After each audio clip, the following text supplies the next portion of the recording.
This episode is brought to you by Indeed. Stop waiting around for the perfect candidate. Instead, use Indeed sponsored jobs to find the right people with the right skills fast. It's a simple way to make sure your listing is the first candidates see. According to Indeed data, sponsored jobs have 4 times more applicants than non-sponsored jobs. So go build your dream team today with Indeed. Get a $75 sponsored job credit at Indeed.com/podcast. Terms and conditions apply. Instagram teen accounts have automatic protections for what teens see and who can contact them, plus time management tools. And Instagram will continue adding built-in safety features to help create age-appropriate experiences.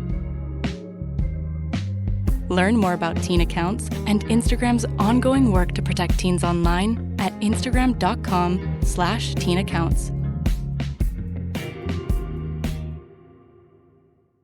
Find the biggest voices in sport on the Sports Social Podcast Network.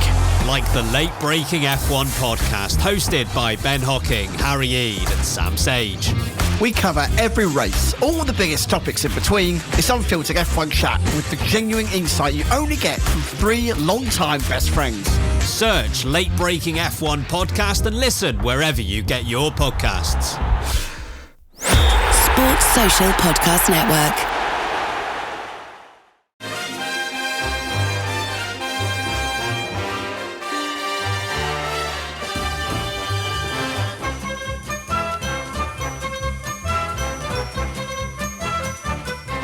Welcome to How the Podcast. It's Gavin. You join us for our matchday preview. Sunderland take on Leeds United at Elland Road tonight.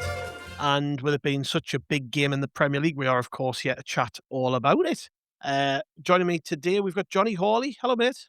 All right, mate. How are you doing? Yeah, I'm good. Are you looking forward to this one? You're going, aren't you?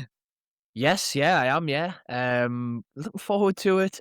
Leeds have got a pretty good record, don't they? So, cautious optimism may be the order of the day rather than the usual full-throated, glass fully full positivity.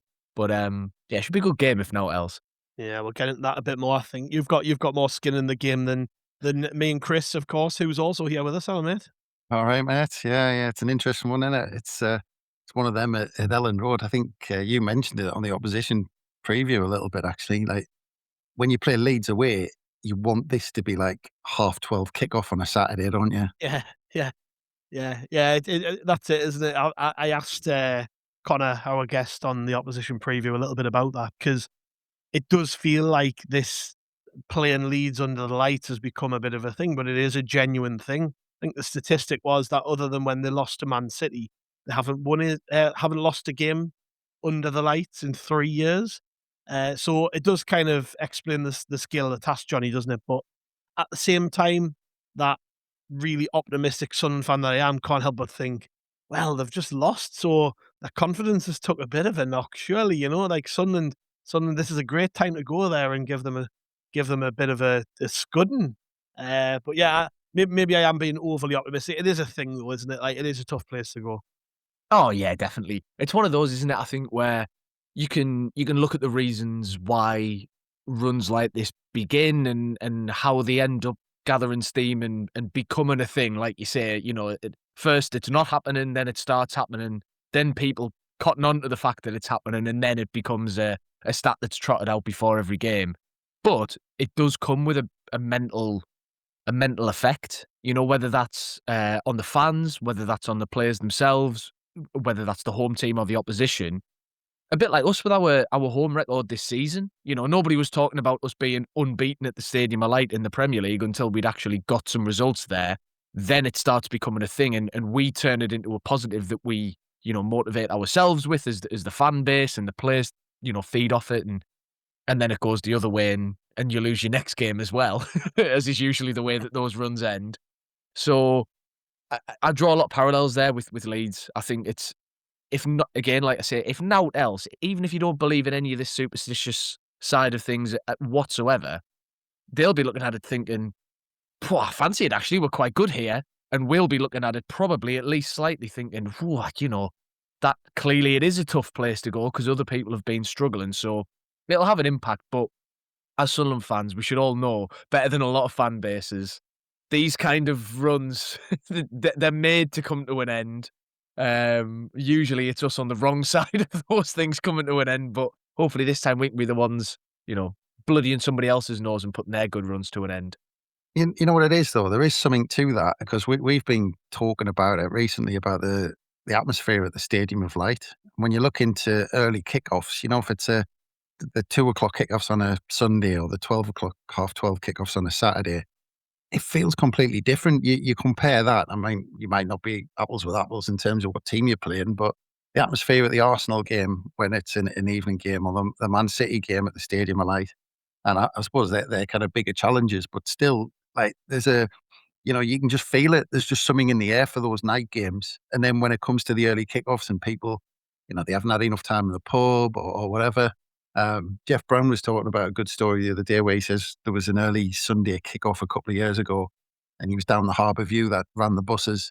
And then he says the biggest cheer went up when it was the time when there was the electrical fault at the Stadium of Light. And the kickoff was delayed. And he said the biggest cheer went up around the Harbour View, and they said, "Oh, kickoff's delayed. You can have a couple more pints."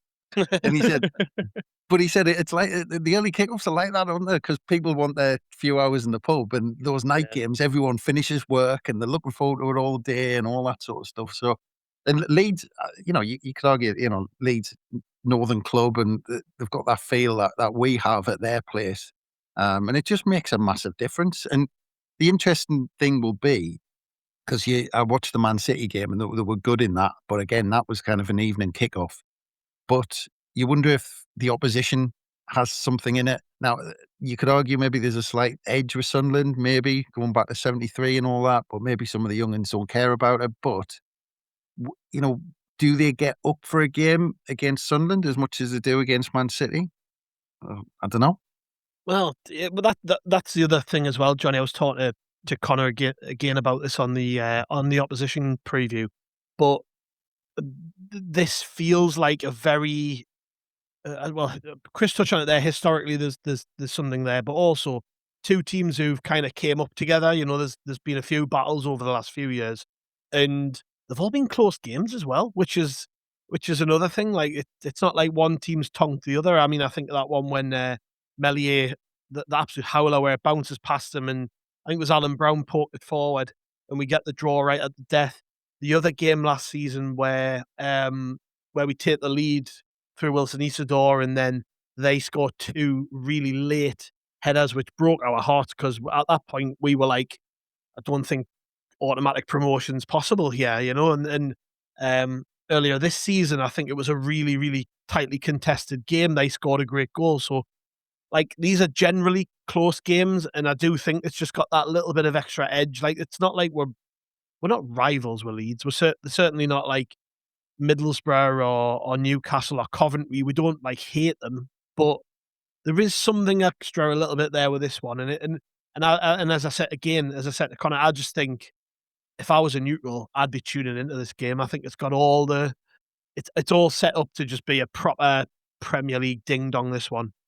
Yeah, and I think you're right to point out that the games have been close between us and Leeds, especially in recent times, because I think that plays a big part in sort of which clubs and fan bases you actually feel like you've got something to prove to. Yeah. Like when you've had and a lot of those games as well, they've not just been close games, but like last season, I think you're right that game against Leeds at Elland Road was the moment where the majority of us internally went, okay, that's it, automatics are done now. It's the playoffs this season. That's what we need to focus on. That adds context to it. That makes the game, obviously, it adds some more spice to it in the moment when there's things on the line, like promotion battles, and even the one near the start of last season. I can't remember exactly when it was played. The Melier chucking it in his own neck game. We'd started the season really well. We'd been flying. So we were already at that point, we were up there in the promotion picture with Leeds. So yeah, I think all of that then gives you a bit of a narrative behind it, a bit of a backstory, which then obviously when it comes to games like tonight's, it helps to set the scene a bit and give you something to get your teeth into as a neutral, maybe, like you say, something to draw people in is, these two teams, they've been going at each other in the Championship and now they've both come up and now here they are in the Premier League. I mean, what are we? A couple of points away from each other? Comparatively, we're very close to each other in the table. I think we are. Where are we? We're 6 points ahead. 6 points, which, like, it's a decent cushion, but we all know, I think, in the Premier League, 6 points can be nothing, really. So, again, there's a bit of extra bite. You know, if we win, that becomes 9 points, and all of a sudden, we're looking at it going, well, we're probably finishing above these now. If Leeds win, you know, it's anybody's game from that point. So it's not bragging rights in the same sense as a derby's. You know, you win bragging rights from that, but there's definitely an element of, I think, we can judge ourselves in comparison to Leeds much more accurately off a single game or pair of games in a season than any other team really in the league at the minute. So, yeah, it's going to be close. It's going to be, like I've said already, I think it's going to be a good game. And, yeah, there's definitely something a little bit extra in it compared to if this was Crystal Palace or Bournemouth or Fulham we were playing. Yeah, you've said already there, Chris, that you've listened to that pod I did yesterday, and we were trying to. I guess Connor made his argument, I made my argument, because he was saying he felt that Leeds needed it a little bit more than we did, because obviously they're a little bit closer to the bottom three. Obviously the more at threat of the drop than we are, because we're 6 points ahead of them, whereas Sunderland are that 3 points off the magic 40-point mark, which is it's been the target for months, hasn't it? It's all we've heard coming out of the football club. So who do you think needs this a little bit more? Do you think Leeds need it more than we do, or is it? Because I'm just trying to work out who's got more hunger going into this game, and I think you could make arguments for both teams wanting this as much as the other. Yeah. I mean, it's never going to be clear cut because you're not in either dressing room, so you don't know kind of how the players are reacting. You know, Sunderland players might be even more hungry, never mind the 40 points, just to get it back to kind of winning form, because we haven't won since the beginning of February, since we beat Burnley. But just on paper, I mean, I'd have to agree with him, because just from a point of view of looking at the end of this season, as you said the other week, Gav, the points that we're on now, and I think we were only on 36 when you said this, but I think the points that we're on will keep us up. 37 points should be enough. You know, if we absolutely fall apart, which is very unlikely, and not get another point for the end until the end of the season, then we should still be okay. Whereas Leeds aren't. You know, it's 6 points down to West Ham, and West Ham have lost 2 in the last 6, so they're capable of picking up points. I don't know where Spurs' next point's coming from. Saying that, they might still be all right, because Spurs have got 2 points less, and I'm not sure where their next point's coming from.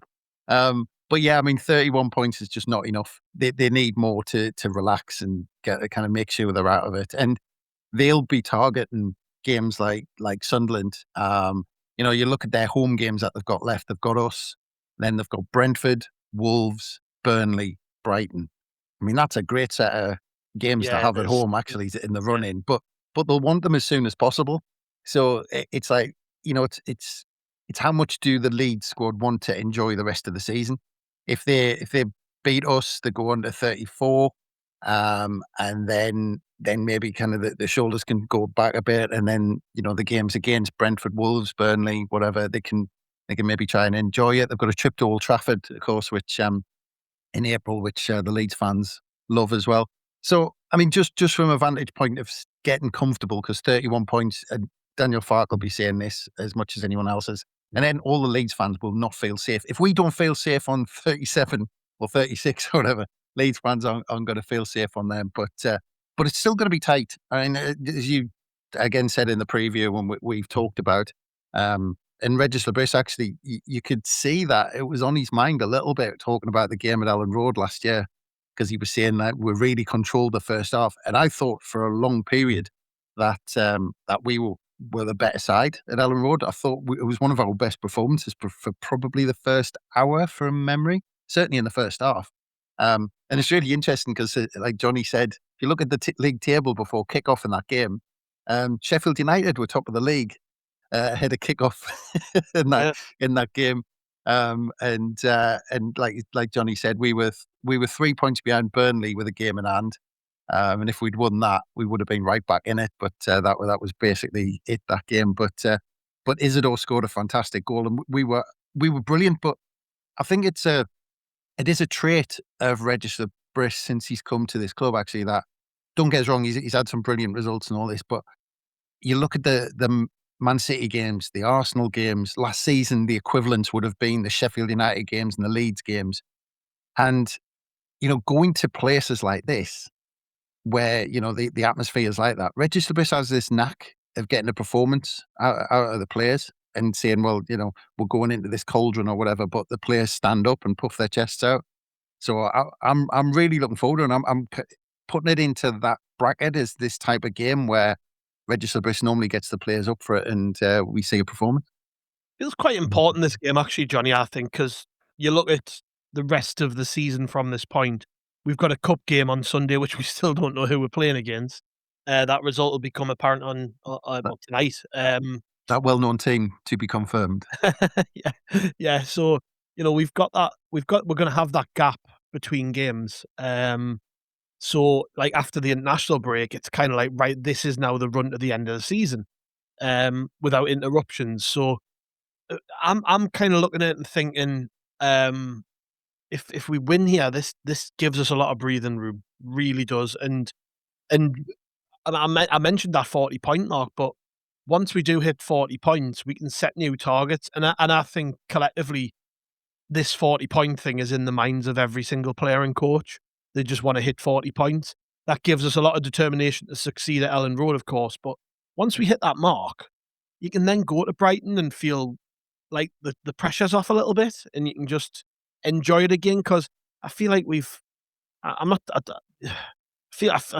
that I'm not enjoying things, but I just feel like the buzz is kind of gone a little bit, and that's due to a billion things. But it doesn't take long to bring it back. And honestly, I think a win in this game tonight would be massive for confidence, absolutely huge. Because as I've said, not many teams have gone there and won on a night time. I mean, if you look at across the season, actually, Leeds' home form is actually pretty average. The 13th in the home table. They've lost 4, drawn 4. They've only won 6 of their 14 games. But it's the night aspect of it. And I just think if Sunderland can go there, win, like, you can only imagine what our mood's going to be like when we're doing these podcasts in the following days afterwards. We're going to be absolutely bouncing, because it would be a big win, wouldn't it? Like, you look right through that league, there's not many more difficult places than Elland Road to go, I think. Totally agree. I think psychologically for us it would be huge, and not just because it would be a big result, in isolation, like you say, for any team in the Premier League to go to Elland Road on a night game and come away with maximum points, it's clearly quite a big ask. So if we do that, then obviously we'll be, as you say, we'll be on a high from a win anyway, and add on to that the fact of who it's against and the kick-off time and all the rest of it. That would be massive. And then you add on to that the fact that with that draw that we got against Bournemouth, we're now on 37 points, which means a win would take us exactly to 40. So it's not just we've got the 40, like, to get the 40 points with a win away from home in a really, really tough game, when we've not won a game in a little while now, ignoring the FA Cup, obviously, like, it's one of those where I think it's already a good result. It would already be pretty big. You then start taking into account all these little extra things around the game that would go into the sort of calculation of how we'd be feeling afterwards. And there would be a hell of a lot to be positive about. And then, like you say, obviously you go on for the rest of the season after this next international break, which I forgot international breaks were a thing, man. Feels like we're back in September, October, November, bitching about them on podcasts every week. But yeah, we'd come back from that and we'd essentially have a massive free hit from then to the end of the season to just, go after it and see what we can do, which I'm sure that'll be the attitude anyway, realistically, internally, whether we get a win tonight or, however soon we do or don't hit 40 points, they're still going to be going at the rest of the season now with I think an attitude of just seeing how far we can take it. But it would be a particularly emphatic way for us to get into that position if we could nick a win tonight, definitely. Right, let's jump for a break then, lads. Then we'll come back. We'll pick the team for Reggie Slibberies and tell them why we are the ones who know how to beat Leeds United. Right, we'll be back in a minute. See you soon. And welcome back to How We Are the podcast. And as I said before the break there, we're going to talk a little bit about what we think Reggie Slibbery should do with the team. And Chrissy did say in his press conference there was no new injury news, but he said that was a positive because it means that we haven't lost any more players, which I guess means that he's probably got a squad of about, realistically, let's say 14 players to pick from. I mean, I'm not counting, this is really disrespectful, but I'm not counting Ray Gonai and Alexis Chelborg and the two Joneses who were on the bench in the last game. I don't think they're going to be coming into the starting lineup, but Angulo, Isidor and Traore could well start this one. There could be room made for those players given the short turnaround in games. But are you expecting them to do that or not? Are you expecting them to move much around, given actually we played pretty well at Bournemouth, but also the squad is stretched? We've got another game coming up on Saturday. Or do you think you'll probably stick with largely the same team? Well, I think it was a good performance, so I think you'll want to stick with the same team. It was quite interesting as well. He did mention the quick turnaround, and he did say, well, there was no kind of major updates on major injuries, but he did say we've got a few knocks that we're kind of looking at until just before kickoff. So you can probably guess one of them's Granit Xhaka, can't you? Yeah, exactly. So Yeah. I don't think he wanted to come out with it and specifically say that and who it was. It was really strange, actually, it wasn't followed up because it would be, Yeah. I mean, it was just kind of a random general question about injuries. And I really wanted someone to ask him, is Xhaka available? Is he fully fit? Is he still feeling it? Is he strapped up? Has he got ice on? Everyone wants to know if Xhaka is going to be fit or even 70% fit. But yeah, so that was a bit of a hint that people are carrying knocks, and it's a big thing now, isn't it? When there's this 3-day turnaround or whatever it is, that clubs get a bit worried and concerned about players who are carrying knocks. So that one's one to watch in the lineup. You'd like to think that midfield trio will be there because he was asked about that, and I said on the preview pod, I think it was, or one of the pods last week, that it's just fantastic to have these three in. And I really can't wait for these three to have a proper run, because you saw in that game flashes of it, because we didn't see it too much before Diarra got injured, but because obviously he got injured so early on. But in that Bournemouth game, you saw the goal where Diarra made that run forward and picked that and got that pass from Ballard, and first minute of the second half where Lafayette put Diarra in and Diarra was getting beyond the striker. We haven't had that, and we haven't even had it when Diarra's been back and Xhaka's been out, because Diarra and Siddiqui have both got to be a bit more conservative in how they get forward. With Xhaka in there, Siddiqui and Diarra can really bomb on, and I said it before the Bournemouth game and we saw it as well. The one, and it was interesting as well because the Briss mentioned, because when he said, "Oh, that it's great," I think the question was, "It's great to have that midfield trio back, and aren't they great?" And he said, "And Lafayette." He said that the plan was to have them three and Lafayette in our midfield this season. So it was interesting that he put him in that bracket as well, which means it leaves that right-hand side, which he didn't mention. And I don't think, for me, Talby did enough. And if Traore is fit, I can see Traore coming in into the side. So that'll be that'll be the position to watch. I think he's probably happy where he's back four. I don't think he's got too many options anyway.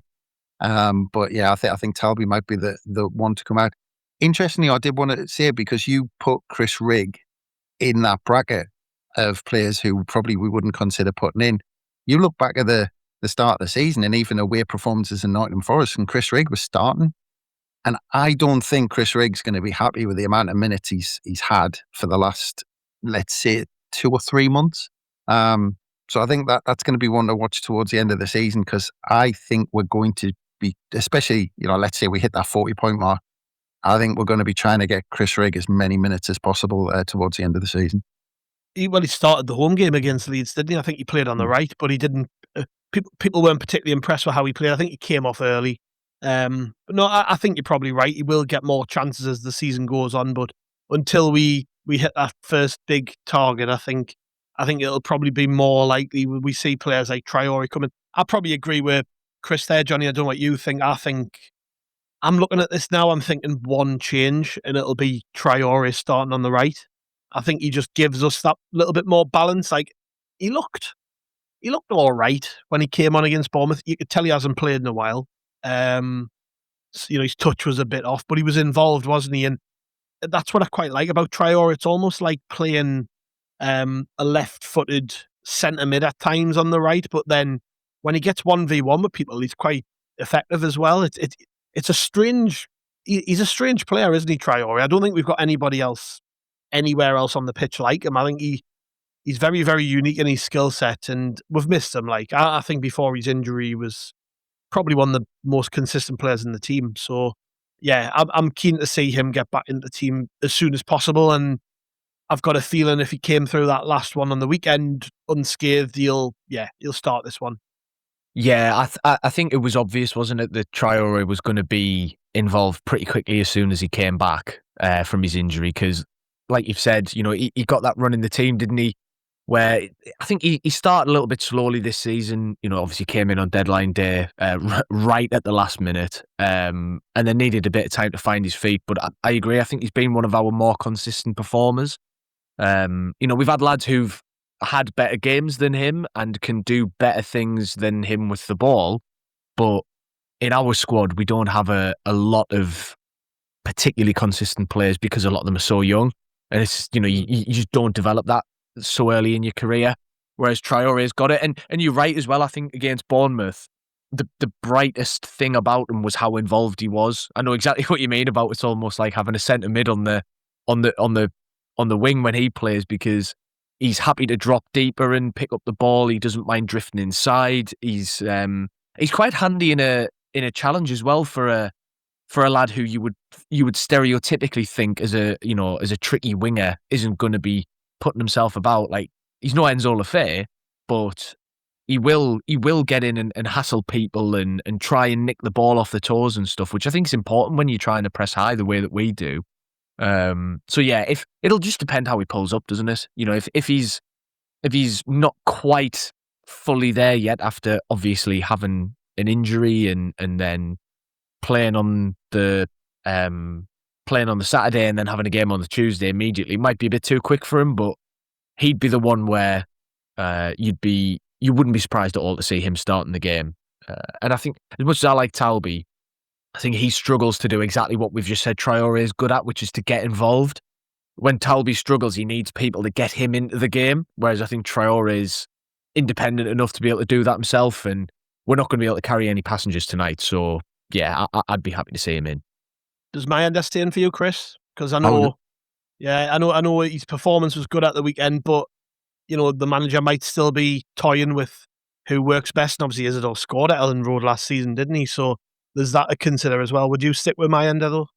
I was just about to say the same thing, ask the same question. I was going to get in there first, so you hadn't answered it, but you got in there first. But yeah, and I think I do wonder now, thinking about it a bit more, whether, because I was quite surprised, and I think everyone else actually seemed to think that Labris was going to go for Mayenda at the weekend at Bournemouth. I was actually quite surprised that he went for Mayenda. Maybe not so much just for the footballing side, but because we obviously fought so hard to keep him at the club in January. And then when Broby's out, he doesn't play. And again, we don't know what's going on behind the scenes. Isidor, quite, it could be the model professional behind the scenes, which you'd expect. Or there might have been rumblings or knocking, he might be knocking on the manager's door and saying, where's my playing time? Basically, I need minutes on the pitch. But with the quick turnaround and potentially the opposition and the way that they play, that it might be a case that he might be bringing Mayenda out. And I think Mayenda was brilliant at Bournemouth, don't get us wrong. But I just think maybe with the type of defence he's playing against at Leeds, where Leeds are a bit bigger, they're a bit more sluggish, they're a bit more, that. And the way they press as well, that they'll want to pin us in. You saw actually there was even periods where they pinned Man City in and put pressure on them. And it's about getting out. Now, who do you want to try and get out at that point? Do you want to try and play a direct ball for Isidor to hold it up? Or do you want to play it into Mayenda? I think if I had to pick one of them, I'd probably say Isidor is the better one at holding it up. Mayenda's better at getting you up the pitch when he holds onto it. If you play it into his feet, he can turn and get you up the pitch. But I just think if you wanted to stick, I think Isidor's probably the better option. I mean, if you think about his goal at Elland Road, it was kind of a long ball forward, didn't he? And he pinned the defender in. I can't remember who it was. It was Ampadu. I think it was Ampadu. Yeah. He kind of pinned him in, didn't he? And then turned him. And it was a brilliant finish into the bottom corner from memory. So I just think with the shift that Mayenda had to put in and the shift that a lone striker has to put in, maybe 2 games in this time span might be a bit much. And the fact, again, that we did keep hold of Isidor, I've got a feeling he's going to change it out and Isidor's going to play up front. Yeah, I'm still sticking with Mayenda, mate. Like, I think it'll be the big man again. I just think with strikers, obviously confidence is such a huge thing.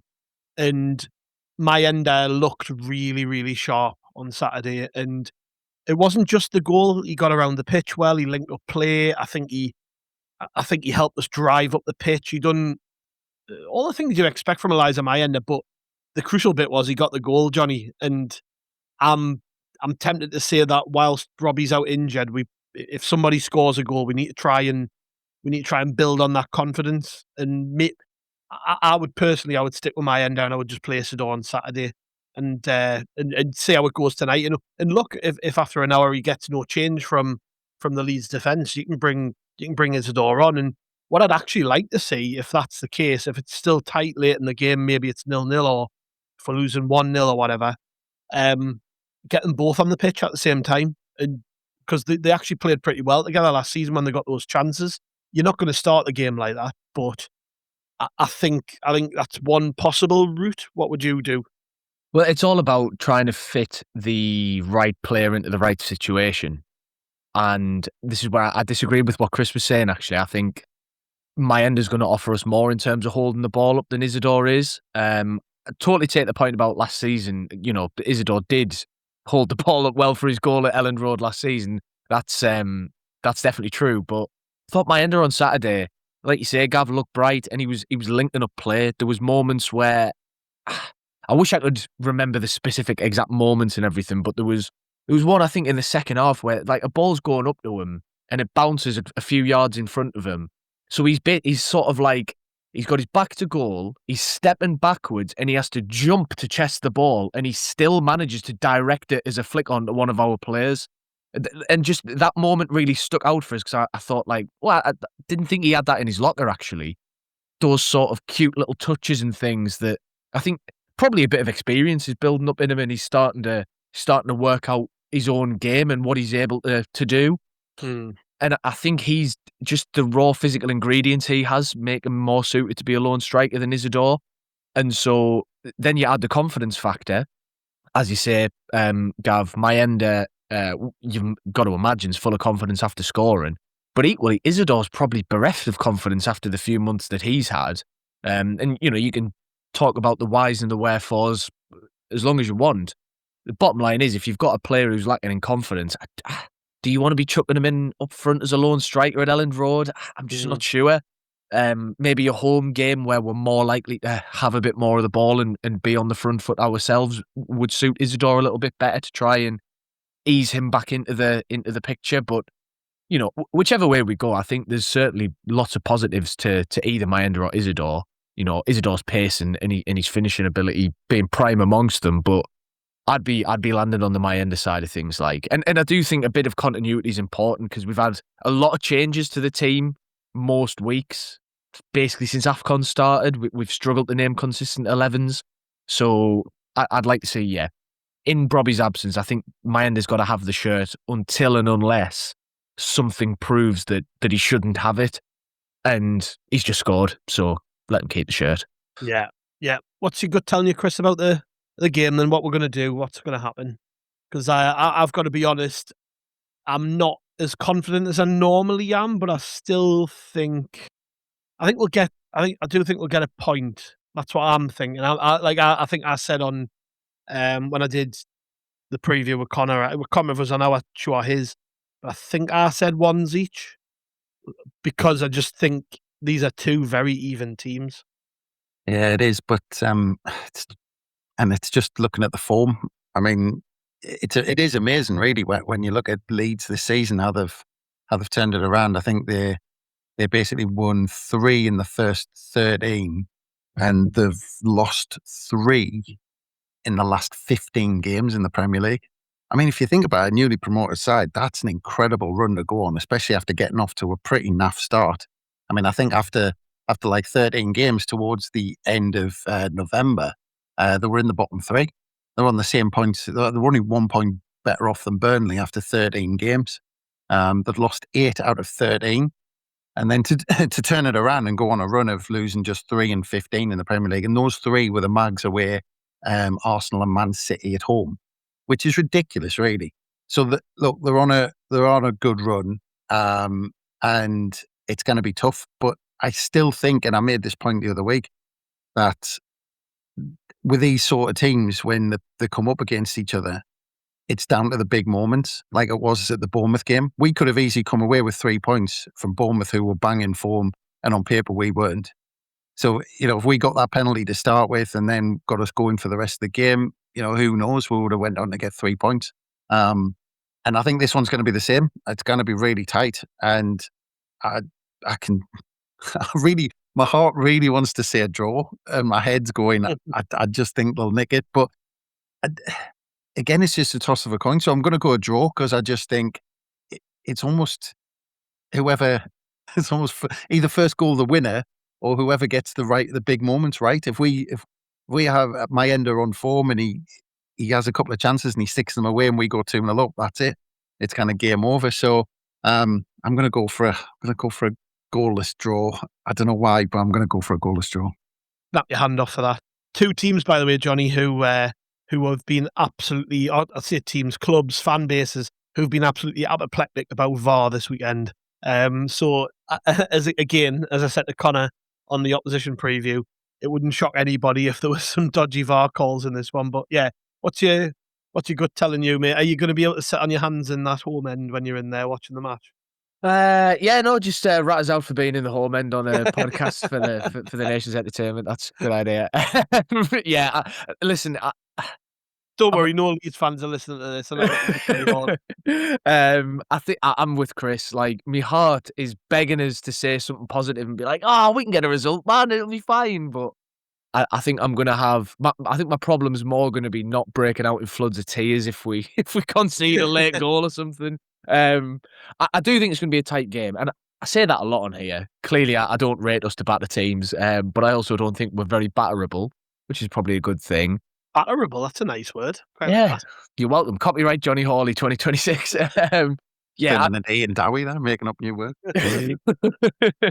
And that's where the Ian Dowie comparisons can end. Thank you very much, Chris. So you weren't a good striker then? But... No, absolutely dreadful, terrible. That's why I ended up in defence. I think we're going to get beat, if I'm being brutally honest. But I expect it to be a tight game, and I don't think we're going to be coming away from this feeling like we did coming away from the Fulham game. I think even if we do get beat, I still expect us to put a performance in. I think we'll back up what we displayed against Bournemouth. It'll be not so much more of the same, literally, but I do think it'll be a similar type of game. You know what? I don't think we're going to press as high. I don't think we're going to be able to get away with that against Leeds comparatively to Bournemouth. I think we're going to have a more physical battle, although every game in the Premier League's physical these days. But I do think we'll get beat. I'd say it being just like a 1-0 where both teams are scrapping and they end up being the ones who get something over the line. So I hate to say it and I hate to predict negatives, but yeah, I think we're going to get beat. You know, can't end on that. We can't end on that. I'm going to have to change my prediction now. We're going to win. Well, you can hear the anguish in our voice and it shows how tough a game it is because you can hear that we're all desperately wanting to say, "Oh yeah, we'll do really well" and all that. But the way I'll put it is, if you weren't Sunderland fans, if you were a neutral and you saw that Leeds were desperate for the points to be safe and it was a night game against Sunderland, if you were neutral, you'll probably go, "Oh yeah, that's probably a Leeds 3 points, isn't it?" Do you know what it is actually though, right? I've came on here in the last few weeks, 3-4 weeks or whatever, and I've predicted wins and got it badly wrong. Like I thought we'd beat Fulham. I thought we'd I actually thought we had a chance of beating Liverpool. Like, I thought we'd go to the Emirates and get a point. So, like, I know I'm ridiculously optimistic, but sometimes it's not as obvious as it seems. Like, sometimes you'll look at it and go, well, obviously we're going to beat them, or obviously we're going to get beat off them. And then a surprise happens. Like, I must have referred to this game about 50 times now this week on this podcast. But Wolves took points off Arsenal and then beat Aston Villa. And nobody saw that coming. So I think if anything, it just teaches you not to, like, underestimate any team in this league, but also don't underestimate what you can do yourself. Because I can't imagine any Wolves fan thought it'd beat Aston Villa. I can't imagine any Wolves fan thought it'd take a point off Arsenal, but they did. So that's kind of what keeps me sane, I guess, thinking, well, we're not walking into, like, a bear pit here. We're not walking into the Bernabeu to play Real Madrid. We are just playing Leeds.